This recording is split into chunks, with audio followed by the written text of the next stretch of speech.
Hey guys, Brock Shield here. Picking back up where we left off. The Holy Bible, King James Version. The Book of Judges, chapter 8.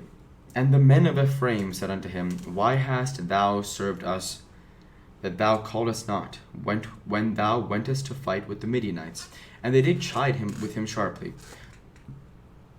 And he said unto them, What have I done now in comparison of you? Is not the gleaning of the grapes of Ephraim better than the vintage of Abizir? God hath delivered into your hands the princes of Midian, Oreb, and Zeb. And what was I able to do in comparison of you? Then their anger was abated toward him when he had said that. And Gideon came to Jordan and passed over, he and the 300 men that were with him, faint yet pursuing them. And he said unto the men of Succoth, Give, I pray you, loaves of bread unto the people that follow me, for they be faint, and I am pursuing after Zebah and Zalmunna, kings of Midian. And the princes of Succoth said, Are the hands of Zebah and Zalmunna now in thine hand, that we should give bread unto thine army? And Gideon said, Therefore, when the Lord hath delivered Zebah and Zalmunna into mine hand, then I will tear your flesh with the thorns of the wilderness and with briers. And he went up thence to Penuel, and spake unto them likewise. And the men of Penuel answered him as the men of Succoth had answered him.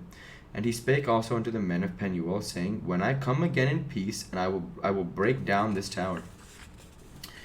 Now Zebah and Zalmunna were in Karkor, and their host with them, about 15,000 men, all that were left of the host of the children of the east. For there fell 120,000 men that drew sword. And Gideon went by the way of them, thou dwelt in tents of the east of Nobah and Jochebah, and smote the host, for the host was secure. And when Zebah and Zalmunna fled, he pursued after them, and took the kings of Midian, Zebah and Zalmunna, and discomfited all the host. And Gideon, the son of Joash, returned from battle before the sun was up, and caught a young man of the men of Succoth, and inquired of him. And he described unto the princes of Succoth, and the elders thereof, even 17 men. And he came unto the men of Succoth, and said, Behold, Zebah and Zalmunna, with whom ye did upbraid me, saying, Are the hands of Zebah and Zalmunna now in thine hand, that we should give bread unto thy men that are weary? And he took the elders of the city, and thorns of the wilderness, and briers, and with them he taught the men of Succoth, and he beat down the tower of Penuel, and slew the men of the city. Then he said unto Zebah and Zalmunna, What manner of men were they whom ye slew at Tabor? And they answered, As thou art, as they were, so as thou art, so were they. Each one resembled the children of a king. And he said, They were my brethren, even the sons of my mother, as the Lord liveth. If he had saved them alive, I would not slay you. And he said unto Jether his firstborn, Up, and slay them. But the youth drew not his sword, for he feared, because he was yet a youth. Then Zebah and Zalmunna said, Rise thou, and fall upon us, for as the man is, so is his strength. And Gideon arose, and slew Zebah and Zalmunna, and took away the ornaments that were on their camels' necks.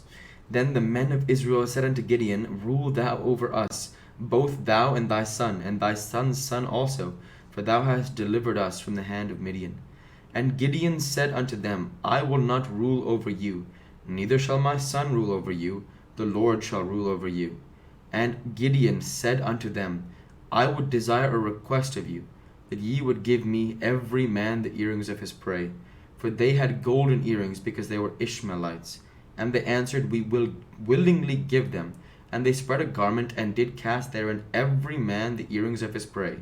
And the weight of the golden earrings that he requested was 1,700 shekels of gold, beside ornaments, and collars and purple raiment that was on the kings of Midian, and beside the chains that were about the camels' necks, their camels' necks. And Gideon made an ephod thereof, and put it in his city, even in Ophrah, and all Israel went thither a whoring after it, which thing became a snare unto Gideon, and to his house. Thus was Midian subdued before the children of Israel, so that they lifted up their heads no more, and the country was in quietness 40 years in the days of Gideon. And Jerubbaal the son of Joash went and dwelt in his house, and Gideon had 70 sons of his body begotten, for he had many wives.